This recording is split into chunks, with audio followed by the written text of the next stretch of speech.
welcome to Atop the Fourth Wall, where bad comics burn. There is no easy way to do this episode. I've expressed before that I am not a fan of the 2004 miniseries Identity Crisis. I have many reasons for disliking it, not the least of which it being the starting point for a general and unnecessary darkening of the DC universe and its characters. I've stated before that essentially the difference between DC and Marvel is a philosophical approach with their heroes, at least in how they started. Marvel's heroes are people you can relate to. They have issues, they have problems, they face prejudices and hatred for being different than the everyday man.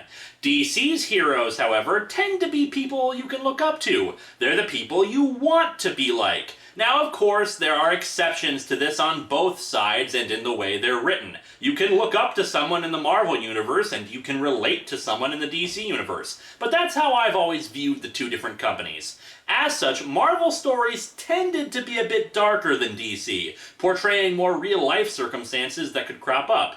Now, of course, DC has done their own fair share of darkening of their characters and facing real-life situations too. I'm not arguing that Identity Crisis is the only book that ever did this. Identity Crisis, however, took the approach of darkening and making the heroes do things that are openly morally ambiguous and went the wrong way with it. The idea is not bad in itself, but from what I've read, the impetus for this book was the misconception of Marvel stories are dark and that's why they're selling better than us. Instead of, Marvel knows how to market their properties and get popular talent behind their books, and maybe instead of focusing all our time on trying to be number one, we should just focus on telling good stories. So if I dislike this book, why am I doing this as a list instead of a massive overview of all 7 issues? Well, it's because people really like this series. And as much as I hate to admit it, there are things that I like about it too. The artwork by Rags Morales is beautiful. There's a lot of good character drama and emotion, and up until the end you really get invested in these characters, and a good story should do that. The characters, for the most part, feel like real characters, and you truly do see the scope of the DC universe, from lesser-known heroes to the big-named ones, with a heavy emphasis on iconography and, for lack of a better term, cinematic visuals. But there are people who like it beyond those reasons. They think the story is genuinely good, and apparently for a lot of people, this was their introduction to comics and the DC universe, and as such it has a special place in their heart. So frankly, who the hell am I to come in, rain on their parade, and tell them this thing is a piece of crap not worthy of holding up an uneven table? I'm not here to make you feel bad about liking or disliking a comic. I'm here to give my opinion. So that's why I'm approaching this the way that I am. I'm going to give 15 reasons why I dislike this series. I'll make my case, and as always, leave it to you to decide for yourselves. These are 15 things that are wrong with Identity Crisis. Welcome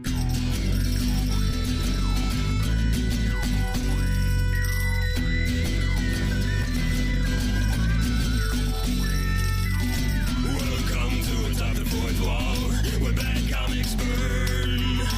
Linkara's gonna teach you all a lesson you won't learn. Brodsky, you're not the smartest. Life out, you're not an artist. Anyone who's had a bad comic published, it could be your turn. Linkara, he's a man punch, wears a birdie hat. Linkara, he has a magic gun. Where'd he purchase that? Linkara, coins, robots, Amazon and trucks. Linkara, this comic sucks. Linkara.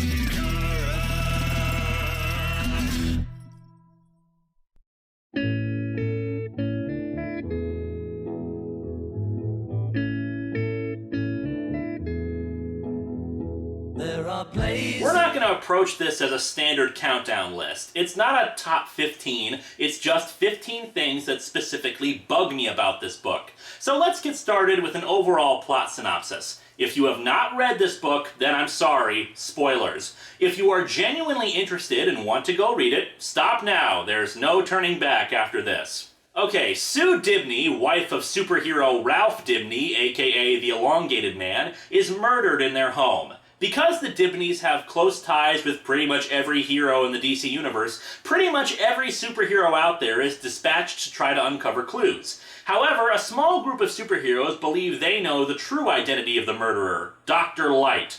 It's revealed that during what is known as the Satellite era of the Justice League, Dr. Light infiltrated the Justice League headquarters and raped Sue Dibny. After he threatened the other heroes that he'll harm their loved ones, they used the magic of superheroine Zatanna to mind-wipe him and rearrange his personality so he's more of a buffoon. During a fight, he suddenly recovers his memories and escapes, but after more incidents occur and forensic evidence is analyzed, it's clear Dr. Light is not the murderer. The real culprit? Ray Palmer's ex-wife, Jean Loring. She hadn't intended to murder Sue, just frighten her by using the Atom's size-changing technology and drive Ralph back to her arms, and subsequently scare other heroes back to their loved ones so she could reunite with the Atom. After she reveals this to him, she is committed to Arkham Asylum, and the book ends with the Atom leaving to go into Countdown, where even stupider things happened. If you didn't spot what was so idiotic about all of that, don't worry, I'll explain it. There are some subplots I left out of that, but we'll also get to those as we proceed through the list. Let's get started with something minor and make our way up to the bigger stuff. Number 1, Arkham Asylum. So Jean Loring is guilty of, at the very least, manslaughter, if not outright murder. Even more so, she's an accessory to another murder. She is also quite clearly cuckoo for Cocoa Puffs based on her idiotic motivation. We'll get to that. However, the thing about pleading insanity is that it's not exactly an easy process, even harder to prove given all the crap she keeps pulling in this book. But let's say, for the sake of argument, that they went through the trial process and she was declared legally insane. Why in the hell was she sent to Arkham Asylum? She's based out of Ivytown, which admittedly is one of those fictional cities where they don't pin down exactly where it is, but it's definitely an East Coast city around Connecticut, Pennsylvania, or New York. While Gotham City is also an East Coast town of ambiguous statehood, I'm assuming there are other mental institutions she could have been sent to other than the worst mental asylum ever! Arkham Asylum is bad enough with its revolving door system for all of Batman's enemies, but it's usually depicted as a dingy, gothic, almost medieval environment. The murder of Sue Dibny was a big damn deal in the DCU. It's a high-profile case. What judge would send Jean Loring to the same place as the Joker?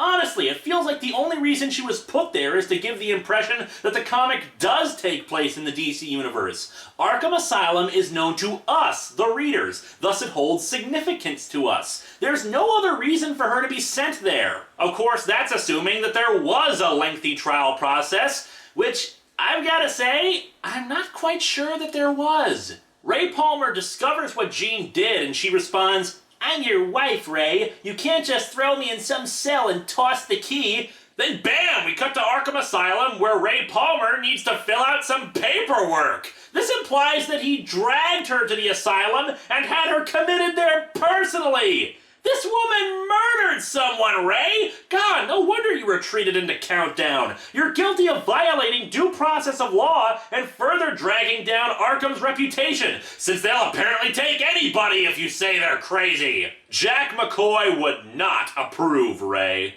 Just how far up your ass is your head? Number 2, the fight with Deathstroke.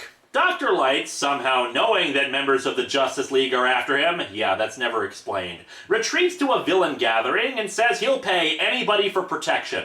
And there just so happens to be Deathstroke the Terminator, longtime arch-nemesis of the Teen Titans, hanging out there and willing to take his money. The heroes track down Dr. Light but are stopped by Deathstroke, who swears to protect him. What follows is a beatdown that one could compare with Prometheus in Cry for Justice and just how silly it is. To the comic's defense, the heroes are taken by surprise by Deathstroke's presence, and I could see him knocking down a few of them.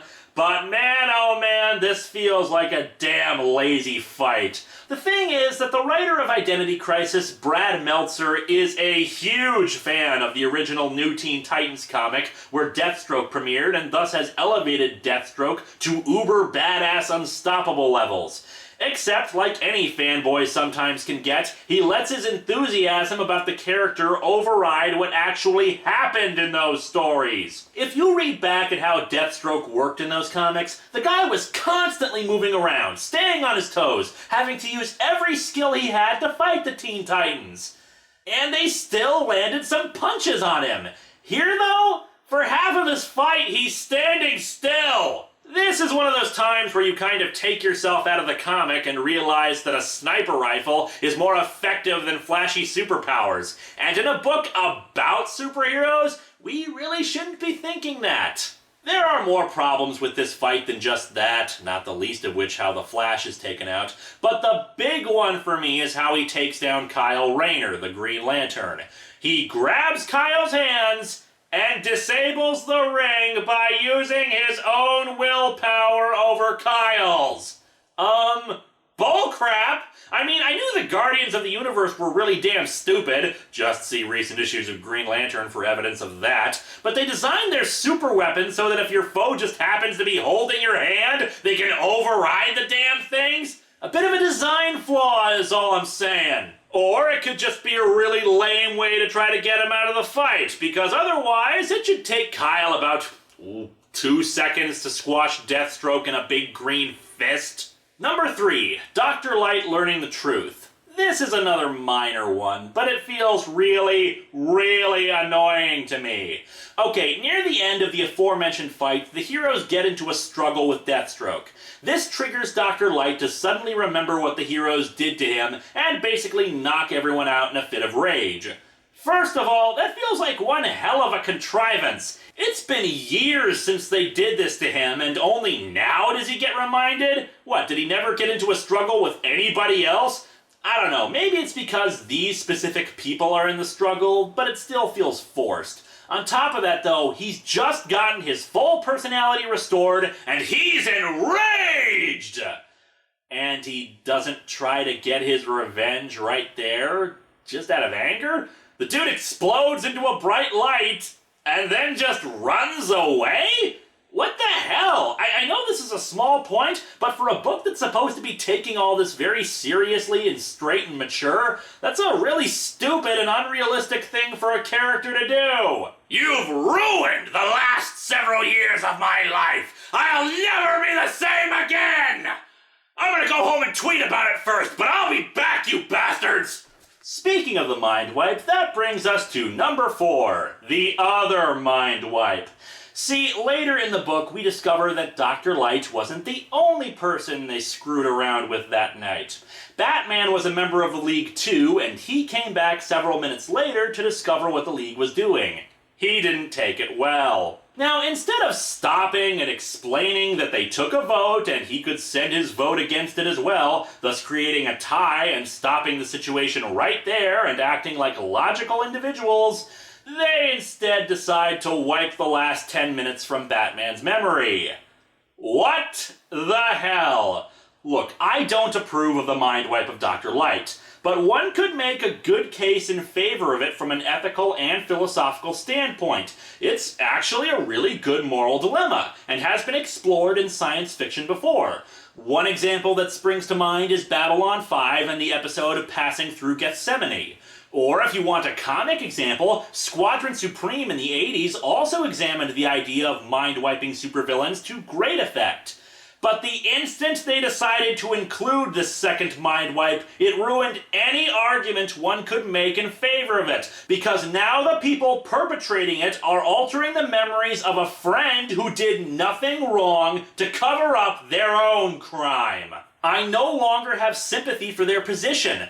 I get the feeling that this one was an editorial mandate, but an unnecessary one. In the lead up to the miniseries Infinite Crisis, DC split the trinity of Batman, Superman, and Wonder Woman, making them distrust one another. Batman in particular was pushed to be more paranoid of his fellow heroes. The thing is, though, you could still do that without mind-wiping him. He could have found out what they did and still been extremely distrustful of them. This, though, it helps ruin the book. Still, though, this does make me wonder what was going through his head while this happened. Oh god, they're mind-wiping Dr. Light! Why can't I move? Oh god, my mind's being changed! filled with thoughts of Metallica? Oh no, they're making me love rock and roll! No! Number 5. Jean Loring's motivation is really, really stupid. Okay, as I said, the motivation behind all of this nonsense was to get back together with Ray Palmer. That's it. That's her entire reason for doing all of this. And in case you're wondering, no, he wasn't seeing anybody else, nor did he express hatred towards her or the like. In fact, the narration seems to make it clear that he would have willingly gotten back together with her. Lady, pick up the phone, call him up, and ask him out to dinner! Spill your heart out that you realized it was a mistake to break up with him, and you want to do what's necessary to get him back! Do not start up some convoluted plan to scare everybody by disorienting Sue Dibny. How would that even work anyway? You were attacking her microscopically. No one would have known that she was under attack. She probably would have thought it was just, a fainting spell because she was pregnant. Oh, and by the way, it makes perfect sense that you brought a flamethrower with you if you were only going to scare her. Hell, even 52 made fun of that plot hole. I shrank some other weapons just in case. Just in case what? In case you encountered tiny bacteria demons inside her cerebral cortex that want to take over the world? The Arkham thing from before is probably also to try to justify that she's completely nuts, but that's really unsatisfying for what's supposed to be a complex adult mystery story. And even then, she could have done the same thing without all this horse hockey. Ray didn't actually reunite with her until she faked an attempt on her own life. Why didn't you just do that from the start? That way you don't potentially kill one of your friends. But oh no, we wouldn't have had her be crazy otherwise. For a crazy person, she seemed pretty functional in her actions. That brings me to my next point. Number 6, the investigation. One of the scenes I actually really do like is the crime scene investigation bit right after Sue's death. Green Arrow narrates that after Superman's death, the superhero community began working together and making plans about what to do in the event of one of them or one of their loved ones is killed. And because Sue was linked to so many of them, even tangentially, they've got a plethora of heroes with advanced technology, techniques, and skills to call upon. From the robotic metalmen doing metallurgical analysis, to Mr. Miracle, the world's greatest escape artist with the advanced tech of New Genesis, to even the Atom, literally going through the carpet to search for clues. And on top of all of that, Batman, the world's greatest detective, is leading the charge because even someone as angsty and pissed off as Batman cared about Sue and wants to investigate this. And they don't find a damn thing! You gotta be freaking kidding me! I guess the implication is supposed to be that because Jean Loring is a lawyer, that she knows all about forensic evidence, and that the flamethrower was supposed to cover her tracks. But no! I'm sorry, but when you get all this tech, all this experience, all this stuff that would put modern forensic science to shame, she's not gonna be able to get around this! She would leave hair or skin, or she'd have soot on her shoes or something. We see her grow back to normal size after she accidentally kills Sue. She would have left some kind of trace, even if it was some energy emission from the size-changing belt. And come on, after all the villain leads dry up, they don't start investigating friends and family too? Look, I get that it's not a happy prospect, but these heroes should know firsthand that sometimes aliens take over your mind, or just something snaps and a friend or colleague becomes a villain. And even if we buy the she's a lawyer, she knows how to hide her evidence thing, she's supposed to be out of her friggin' mind! Someone like this, who is impaired enough to believe that she can frighten her ex-husband into coming back to him, instead of logically calling him up and saying she wants to get back together with him, is not gonna have their thoughts structured well enough to plan and orchestrate something so complex that she fools all of those people! I might have actually bought it except for the part where she grows back to normal size. There would have been some evidence left by that. And what's worse is that she was supposed to be in a panic while she did this. She maintains that killing Sue was an accident. So our accident is not an accident at all. Number 7, the death of Jack Drake. Up until this miniseries, Tim Drake occupied a very unique position as a Robin. Unlike Dick Grayson or Jason Todd before him, he still had a living parent who was a part of his life. He didn't become Robin out of a desire for vengeance or out of anger, but because he honestly felt that Batman needed a positive, happier influence on him.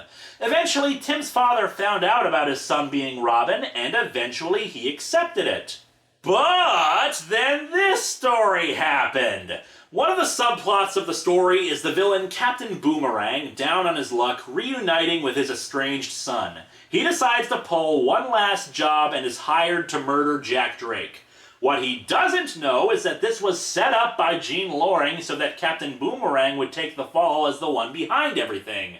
She had sent notes to Lois Lane and Jack Drake warning them that the killer knew who their loved ones were. We'll forgive for the moment that she should not know some of the secret identities that she does. That's not that big a deal in the long run. In the note to Jack Drake, she also included a handgun, her intent being that Jack Drake would shoot Captain Boomerang and he'd live. Again, quite the foresight for the crazy woman, but whatever. But in the ensuing fight, Captain Boomerang and Jack Drake kill each other. Killing a villain if you feel there are no more stories to tell with them? That's fine. It's karma. Bad people have bad things happen to them. But Jack Drake's death was really useless in the grand scheme of things. All it did in the end was push Tim Drake into becoming more like Batman, which is a terrible idea. It's my philosophy in superhero writing that a major change should not happen unless there are more stories that can be potentially told with this major change than by keeping things the status quo.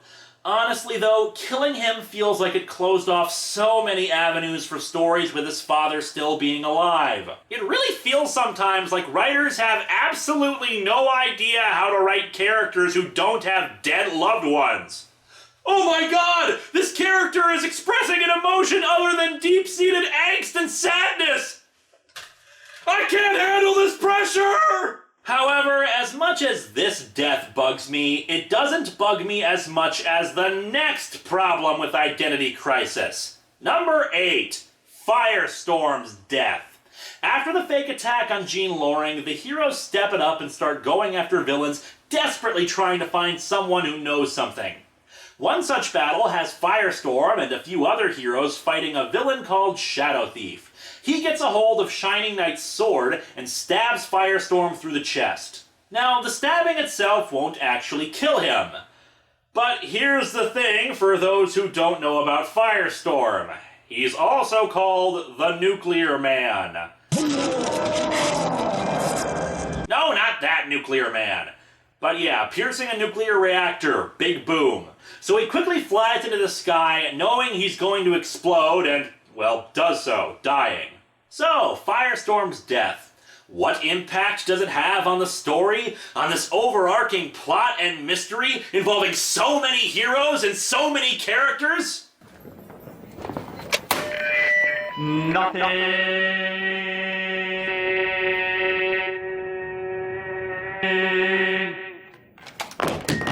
It is a completely pointless and unnecessary death, shoved into the story to set up the solo series of the new Firestorm. I have no complaints about that Firestorm or his series, but man oh man is the scene completely worthless to the story of Identity Crisis, adding another body that we never get to see mourned, and this wasn't a civilian like Jean Loring or Jack Drake. This is a hero with an established history in the DCU. He was a prominent member of the Justice League, and he's killed off for no reason other than a shock death and to clear the slate for a new character. Identity Crisis set the tone of the DC Universe for the next several years. So if you want to see more of this brilliance, check out such groundbreaking stories like Amazon's Attack, Countdown, and Cry for Justice. DC Comics, read our stories. You care, we kill. Number 9, The Mystery. This ties in with earlier points, but I feel it deserves its own spot from a literary standpoint. Theoretically, Identity Crisis is a mystery story. The way a mystery is supposed to work is that the reader is provided the same clues that the characters are given, and thus we are trying to uncover the mystery as well. And if you haven't figured it out by the time the resolution is given, you can then learn the answer and see where all the clues fit. Sure, you may not have figured it out yourself, but it does ultimately make sense. The mystery here doesn't work, and the clues don't match the resolution we see, and any common sense would solve this right away. The premise is admittedly a great locked door mystery. How does the villain get in, murder people, and leave no trace behind? The way Jean Loring accomplishes it makes sense, using one of the Atom's old size-changing belts to travel over phone lines, then go inside her head and disorient her. The heroes discover the truth when they find out that she died of what was essentially a brain hemorrhage, and also see tiny footprints inside her brain. That would have been a fine answer to the question. Except then you start picking it apart. With all the advanced technology, scanning equipment, and expertise at their disposal, nobody thought to check the friggin' phone records! And the steps necessary for Jean Loring to be the killer are head-scratching. From the motivation issues to just a practical standpoint of how she does this stuff. The size-changing belt? Fine, but does she regularly have flamethrowers around her house? She said she shrank other weapons too. What the hell else did she bring along with her for this? She fakes the attack on herself, fine, but that was a big gamble and there are continuity flubs within the story. When we first see her in the news, she's got cuts and bruises and she's bleeding. Were those self-inflicted? Unless you do a really good job of that, medical examiners can tell when injuries are self-inflicted. But assuming they were, when we get a flashback of her explaining how she did everything, we just see her size changing into the noose without any injuries. She calls up Ray for help and then just doing all this random damage, and then she's supposed to shrink herself, then shrink up into the noose, except we clearly see that someone else is tying a gag around her mouth. Someone who is wearing gloves. She's not wearing gloves according to this flashback scene. And we also see that she didn't gag herself in that, so what the hell? How are we supposed to solve this when it looks like someone else attacked her, but then you contradict that later on? What were the clues there that we were supposed to see to figure out it was her? How did she get in touch with the calculator to hire Captain Boomerang to attack Jack Drake? How did she hide her accounts so that it couldn't be traced back to her? Also, it's standard for mystery stories to have red herrings or false leads. That's perfectly okay. But the false lead of Dr. Light takes up 2 issues, with ramifications that aren't explored in this story. From a narrative standpoint, the revelations about Dr. Light and Batman hold no real significance to the story itself or the mystery. It's just a big misdirection that exists only to have ramifications for other stories later. How was anyone supposed to piece this together when the facts change and the major plot points aren't actually a part of the story? Now, I myself am not a detective, far from it. As such, I have solicited the advice of a professional detective to see if they could solve the mystery of Sue Dibny's death. Sherlock Owen, have you cracked the case? Indeed I have, sir. So, what's the answer? Based on the evidence you provided, with the cast of characters, the relative powers and abilities of those within this universe, and all the clues that the story gives us, it is my professional opinion that a wizard did it. A wizard? Yes, I know. I was just as surprised as you are. You're not a real detective, are you? No, but I play one on TV. And I'm not getting my money back, am I? Oh, not a cent. Naturally. Number 10, the retcons. I would hope that most people by now are familiar with the term retcon. If you aren't, it's shorthand for retroactive continuity, or in simpler terms, changing something that happened in the past than what you think happened. Retcons are not in and of themselves bad, since technically any new information we learn about a character's past simply informs the character. Bad retcons are ones that fly in the face of things established about the character, something contrary to what we know and love. For example, I love to bring up Batman's absolute hatred of rock and roll because of Batman Fortunate Son. In that story, it was retconned that right before Bruce Wayne had movie night with his parents that ended in him touching his dead mother's breast, his father told him not to listen to rock and roll, that it was evil. In addition, he spent a summer with a Sid Vicious knockoff, and that helped inform his opinion that a genre of music was nothing but death and crime and the rage of a beast. It is absolutely moronic and unnecessary. Bad retcons hurt characters because now these events are a part of the character. They were always present even if we didn't know about them. Thus we have this in-continuity retcon that the Justice League not only altered the personality of Dr. Light, but erased their friend and teammate's memory of the event. Anytime these characters spoke with Batman or spoke with each other in the past several years, these events were present. Anytime in their stories they had to make an ethical choice, this existed in their own memories and experiences. And it's never been brought up again until now. Creating a situation where a hero must make a morally ambiguous choice is one thing, but this says that they've been living with this for years. It colors all readings of past stories, knowing that this occurred in the background, even if the original creators behind those stories didn't plan on it. By the way, have I ever told all of you how I got my Miller Time watch? A thief broke into our home one night and said he would kill me and everyone I ever knew and loved. In my rage, I beat his face in so much it was flat against the ground, and then I took this watch off of him as a memento. I buried the bloody corpse in Nevada.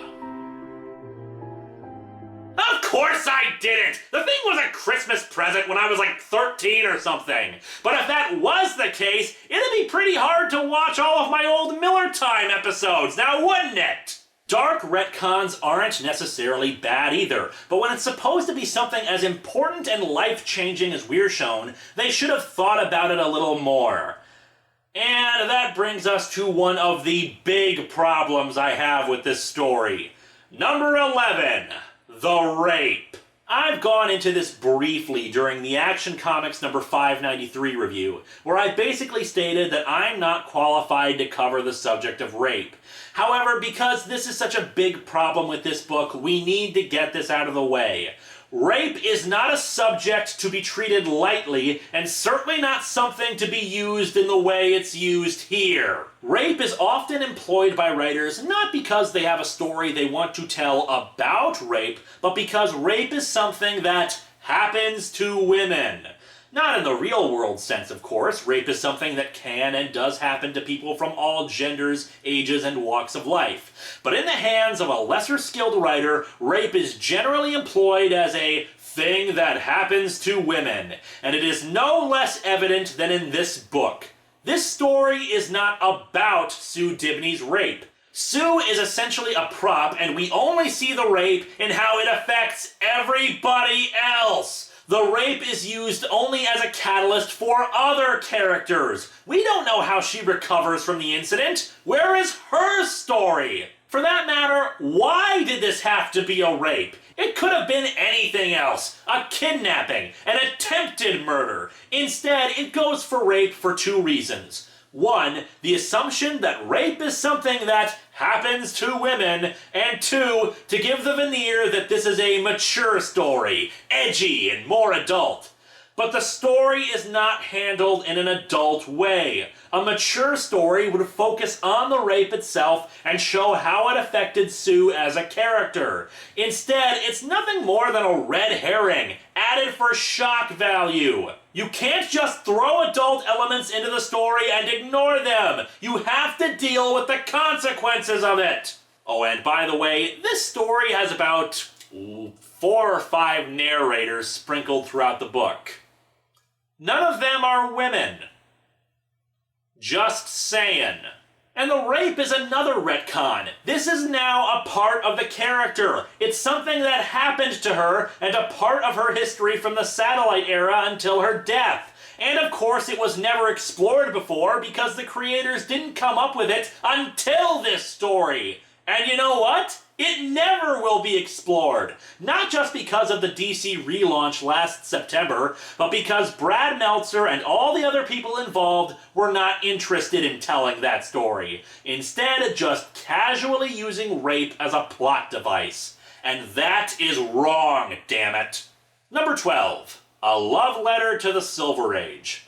Let's get to the nitty-gritty of why this story was made. Not just because of the attempt at darkening the universe, no. I mean why Brad Meltzer says he wrote this story. A phrase that I've heard attributed to him was that Identity Crisis was supposed to be a love letter to the Silver Age of comics. Now, I can't actually find where he said that, but while he doesn't say those exact words, he does use similar language to convey the same thing, both on his own website and in the extras featured in the Identity Crisis trade paperback. And if this is supposed to be a love letter to that era of comics, then it feels more like a Dear John letter. 1. The satellite era of the Justice League took place in the Bronze Age, the 70s through the early 80s, not the Silver Age. 2. A love letter to that stuff?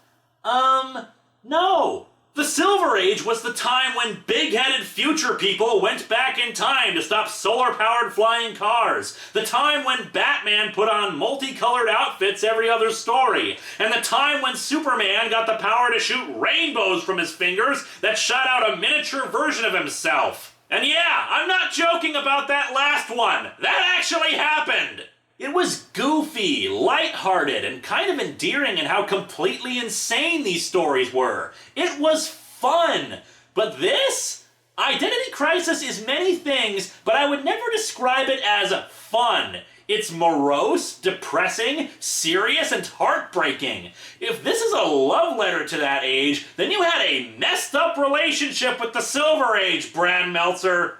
3. Let's address this specific quote. My other goal was to see the old Silver Age stories in a brand new way, but I think a lot of people chuck them to the side and say, that's fun, that's cute, but they're a coloring book, and we don't need them anymore. I love those stories. I grew up on those stories, and those stories changed my life. They taught me my values. If you loved those stories so much, loved the characters, and loved the values that they taught, then why the hell, Michigan, did you decide to turn those heroes into, for lack of a better way to describe them, villains? Please, connect the dots for me, because I really don't get your logic.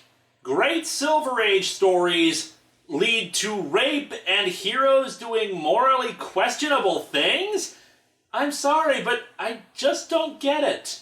Number 13, the Captain Boomerang subplot. I'll keep this one quick, but it's essentially the same complaint as before. This subplot has nothing to do with the story. If it was intended for Captain Boomerang to be a red herring for the reader, that would make sense, except it's made pretty clear early on that he's not the killer. The subplot is not a bad story, quite the contrary. It's the story of a villain getting together with the son he loved but never got to spend any time with. It's heartbreaking that he should come to a tragic end along with Jack Drake. But this story is completely out of place in Identity Crisis. What exactly was its reason for being here? To show that the villains are people too, with their own lives and dreams? That's nice, but you kind of undercut that by having Dr. Light unrepentantly promise to rape and murder the loved ones of the heroes, so we have an actual moral dilemma about screwing with his personality. It's no better when you consider not even the villains seem to want Captain Boomerang around, describing him as a lech and showing him as a drug dealer just to score some cheap cash. We're supposed to sympathize with him after that? And especially sympathize with the guy who's also responsible for the death of a longtime supporting character? Sorry, but no, I'm not gonna feel bad about him. So, again, why is it here? Well, I hate to say it, but it really feels like padding, padding, padding, padding, padding, padding, padding, padding, padding. Number 14, the Dr. Light retcon. Don't worry, just because this is so high on the list doesn't mean I think it's worse than the rape, but this complete ruination of Dr. Light as a villain has to be addressed. Look, Dr. Light has not exactly had the most illustrious career as a villain, and he has routinely gotten his ass handed to him again and again. However, Identity Crisis suggests that he was a complete buffoon for years because of this mind wipe. Except he really isn't a buffoon. I admit, it's been a while since I read the full new Teen Titans series, but I think I remember like 1 or 2 issues where they kind of had him as a joke, and that was it. In his original stories, he took on the Justice League and won. Almost took over the world, in fact. He wasn't some creepy pervert looking to rape and molest. He was still an intelligent villain who put together a team and did a lot of damage against the Justice League and the Teen Titans. And hell, even if we bought the "he was a buffoon in those stories" idea, he's appeared since then in JLA. In a really stupid looking costume, I admit, but he was serious and didn't act like a moron at all. And again, for something that's treated with so much gravitas and plot importance, it affects nothing! After Dr. Light regains his memory, we see him one more time sitting in a chair and smiling in an homage to King Lear. That's straight from Brad Meltzer, by the way. It'd be a terrifying and glorious image, promising his return and that he has such big plans, if it had anything to do with the story. Oh yeah, and his big plans? He gets his ass kicked by the Titans, then shows up in Green Arrow, where the majority of his dialogue is, "Rape, rape, rape, I love to rape." And finally, number 15. What does this story actually accomplish? Why did this story need to be told? Why did Sue Dibny have to die to tell this story? Why did there need to be a retcon? What do you have to show for the story when all is said and done? Now, I've already said why this was made from behind the scenes, but the questions of purpose and accomplishment still need to be asked. The goal of the story, ultimately, was to start moving things on a different path for the DC Universe. And it did so, but in a misguided direction. That isn't to say that everything that resulted from this was bad. Infinite Crisis, while a flawed story, I still found immensely enjoyable. The Jaime Reyes Blue Beetle eventually resulted from this. 52 eventually resulted from this. But with the good must also come the bad. Heroes killed off in mass quantities for shock value. Horrible crossovers like Amazon's Attack, and just awful miniseries like Cry for Justice or Countdown. Within the confines of the story itself, what did it accomplish? What new stories could be told? Well, you had Dr. Light's revenge, you had the fallout from the rest of the heroes finding out about what the Justice League did, you had heroes distrusting one another, broken friendships, and more retcons that got passed down the way, but we won't discuss them here. So I'm not going to say that the story was completely worthless, but most of that really had nothing to do with what the story was supposed to be about, the murder of Sue Dibny. So I'm not going to say that the story was completely worthless. There is a good story buried in this, but it's ultimately bogged down by plot holes, terrible changes to established characters, and the idea that because something is darker, that it's somehow better. So there is the final thing that I find wrong with it, that it really accomplishes nothing in the grand scheme of things. DC seems to have said that Identity Crisis is still in continuity with its relaunch, but less than 10 years later, whatever impact it may have had at the time is largely forgotten in the stories. Hell, Firestorm is alive again, sort of. Comic books are confusing, and this one is just draining. Ugh, this week was just depressing. Well, we must move on. Tune in next week for a story about sex, eugenics, and AIDS. You know, I do this to myself.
fun of secret identities, wondering how we kept them for so long.